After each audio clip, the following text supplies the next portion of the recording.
Pretty safe to say that there aren't too many people who have been cheering for the Montana State Bobcats longer than George Wallace. But he's not just a fan, he also played a part in Bobcats football history.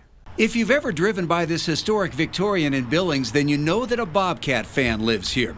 George Wallace's Cats flag is always flying, and like the rest of Bobcat Nation, he'll be cheering hard for the Cats Saturday, something he's been doing for a long time. I graduated in the spring of '42. George is now 101 years young. He's not just an alum. He played varsity football for the Bobcats. I did made one touchdown in my career as a football player. Yeah, I think it was about the first play from scrimmage. We didn't throw the ball very much in those days. We called the pass play, and I was wide open and caught it and scrambled down for a touchdown. The 1941 team won't be remembered for its wins, but for its losses. Yesterday, December 7th, 1941, a date which will live in infamy.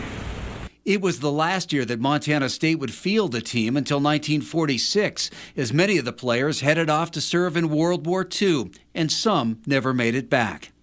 A lot of them were killed, though. My good buddy Joe McGeever from Anaconda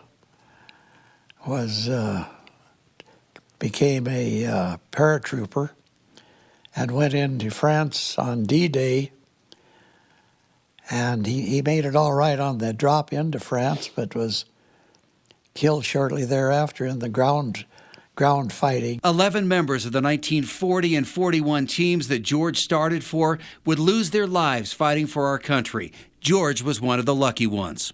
I had 21 missions over Germany before the war ended. After the war, he came back home and was married to his college sweetheart for 73 years. Still lives in the house he grew up in and still cheers for the Bobcats. I think the teams are going to be pretty evenly matched. But the Bobcats have come through so good in their two previous games. I'm inclined to think they can win.